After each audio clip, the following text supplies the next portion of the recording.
следите неделното интервју на Радио Слободна Европа. Денешна гостинка е кандидатката за председателка поддржана од ВМРО ДПМН Гордана Силјановска-Давкова. Професорке, слоганот ви е правда за Македонија. На што конкретно алудирате? На правда за Македонија во контекст на споразумето со Грција, во контекст на меѓународна правда за Македонија или на правда за Македонија внатре во контекст на судските случаи кои што се водат? На обете. Па дури и на повеќе, правдата има повеќе димензии. Иначе зошто е одбрана ова мото врз основа на истражување? Искрено јас не очекував, но најголемиот дел од фокус групите што беа анкетирани го одбраа ова и така мнозинството од оние кои одлучуваа рекоа дека е ова најсоодветното мото. Кога е во прашање правдата и правото, јас, како некој кој предава уставно право, прво тргнувам од индивидуалната правда и затоа, ако сте забележале, велам дека во повеќето обраќања кон пратениците, најпрво ќе се обратам со повик за право и правда на најобесправените, а и кон надвор. И кон надвор, бидејќи веќе многу пати сум рекла, правото на самоопределување е право за сите нации, и индивидуално и колективно, ако важи за сите, треба да важи и за Македонија. Но дел од јавноста ви забележува дека со слоганот Правда за Македонија одите со логото на партијата чиј почесен претседател во моментов се смета дека е во бегство од правдата во Македонија. Гледате вие контрадикторност во ова? Контрадикторноста може да ја барате во однос на ВМРО ДПМН, но јас и кога ме бираа на конвенцијата и кога ме избраа, реков: гревовите на ВМРО ДПМН се гревови на ВМРО ДПМН. Јас сум непартиски човек, ви благодарам што отворивте порта за мене, но јас себе се гледам како председател на сите граѓани, а не председател на членовите и на симпатизерите на ВМРО ДПМН. Но самото тоа што ти отворија порта за некој кој ги критикувал на линија на која вие говорите, за мене е демократски исчекор. Добро, како лично гледате на бегството на Никола Груевски од Македонија? Лично не можам воопшто ни да кажам како гледам лично, како на нешто што укажува на неспособноста на правниот и безбедносниот систем на Македонија. Или пак можеби на тоа што има способности на Индијана Джонс, или заради тоа што некој тоа пропушти да го спречи или му го овозможи. Значи, зборуваме за слаба држава, за држава која е на границата на пропадната, бидејќи ако не функционираат безбедносните структури, нешто не е во ред со таа држава. Господјо Силјановска-Давкова, во 20 на страници од вашата изборна програма ветувате формирање на неколку експертски групи. Една е за евентуални уставни измени, другата е за преиспитување на договорот од Преспа правни последици. Од каде пари за формирање на овие работни групи од председателскиот буџет кој што го одредува владата на Република Македонија? Првата експертска група се подразбира, впрочем, најголемиот дел уставни измени во Македонија биле предлог на председателите. Председателот е овластен предлагач на уставни измени.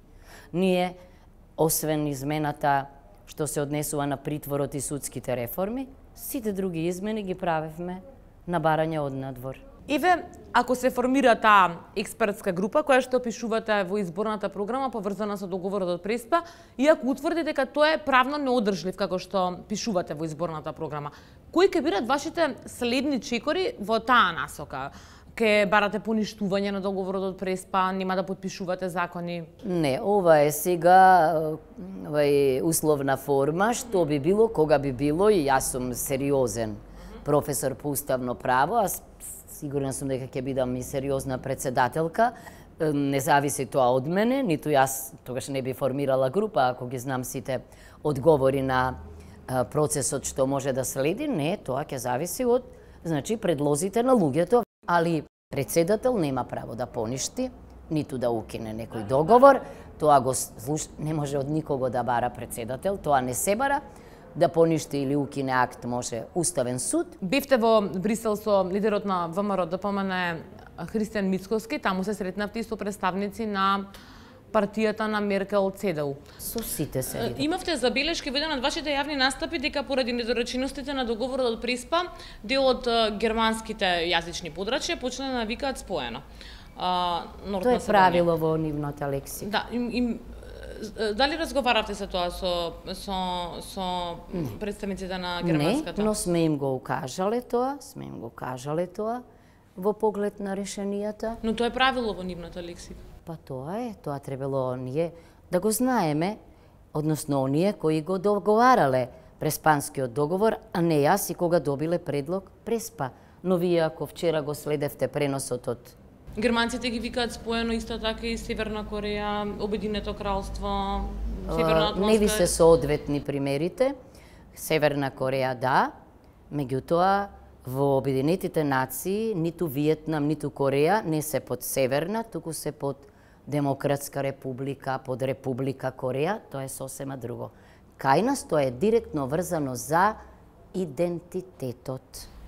Но во оделот, например, Норд Македонија, кога ќе се влезе на германската страница на Министерството за надворешни работи, по идентитет таму е наброено дека се работи за Македонија, не Норд Македонија. Во делот на идентитет ние кај германците сме наведени како македонци, не северно македонци. Да, но никој не гледа по графите, туку секој гледа од името се извлекува автоматски, што е уште еден доказ дека има корелација.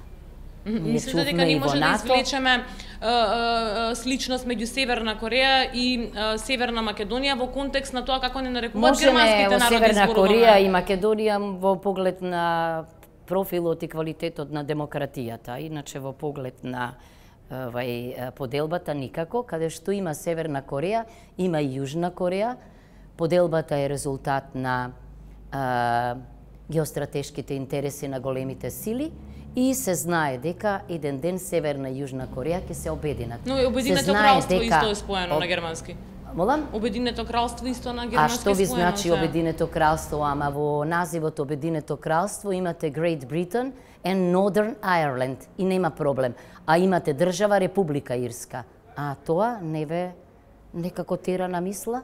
Значи, ако има Република Ирска и ако има дел од Обединетото кралство Северна Ирска, тогаш како може да нема проблем? Нема Република Јужна Македонија за да разграничите од Република Северна Македонија. Во меѓународното право има некоја логика. Држава со држава се споредува, регион со регион. На планетава ниту имало модерна држава Македонија, ниту имало народ што се нарекол македонски, освен нашиот. Значи, тогаш нема проблем. Недавањето мандат според многумина и доведе до случувањето на 27 април. Сега вие во вашата изборна програма ветувате дека мандатот ќе го добие оној што ќе понуди најсигурни гаранции дека на вистина има капацитет, односно потребно мнозинство во парламентот. Нели ова на некој начин истото што го направи Иванов пред 27 април? Не, воопшто напротив, тој не побара од првиот, односно не побара од господинот Груевскиот, не побара од ВМРО ДПМН да даде сигурни докази дека го има мнозинството. Да подсетам, не е проблемот, еве, уште една причина зашто треба ние да посегнеме по уставни промени. Во овој член не достигаат битни одредби. Во сите устави и во сите уставни системи има рок во кој што ако не може ниту една, првата, втората, третата да направи, значи, парламентарно мнозинство, се оди на нови избори. Сега во кабинетот на актуелниот претседател Иванов има стигнато барање за помилување за 27 април, тоа го потврди и неговиот кабинет. Ако сте на негово место, што би направила? Прво, не сум на негово место, но се обидувате да станете со тоа што сте во претседателската трка. Прво, не знам дали стигнале, добро еве стигнале. Јас, предпоставувам, го знаете мојот став. Сум го кажала уште многу одамна во поглед на истиве овие случаи и не менувам ја ставови дека, да, мене ми е јасно дека имало закон од 93 година, кој што содржал можност председателот во исклучителни случаи, тој член 11, да може да помилува надвор од постапката, иначе и сега може преку Министерството за правда, но бидејќи се избори, тој процес не може, тоа значи останува. Понатаму дека откако премиерот Бранко Црвенковски точно врз основа на тој член 11 го помилуваше сегашниот премиер господин Заев во случајот Глобал. Интересно е, значи некој кој што го користел тој член, сега жестоко го критикува тоа. Тоа е еден интересен феномен. Трето, ВМРО ДПМН кога доаѓа, значи го брише овој член и креира нов закон. Тој закон Уставниот суд го укинува. Прашањето е дали постои тој член. Јас тогаш кажав, што мислам јас како поединец, дека Уставниот суд е негативен законодавец. Не може да биде позитивен. Негативен значи поништува, укинува, но не пишува закон. Закон пишува само парламентот, односно пратениците. Но, по моето мислење, тогаш го кажав, по моето мислење, слушам и некои мои колеги, но сега ќе ви кажам, во 2016 година Уставниот суд пак поинаку од мене мислеше. Значи, мене ме интересира не само тогаш, туку сега како мисли, оти двете не интересира тоа, односно треба председателот сегаш да го интересира. Што мисли овој Уставен суд за тоа? Зошто ако споредувате во правото поединечен став, научен и став на една државна институција, оној на државната институција може да биде доминантен. Ви благодарам многу на одвоеното време. И јас многу ви благодарам. Тоа беше се во неделното интервју на Радио Слободна Европа. Довидување до следната недела.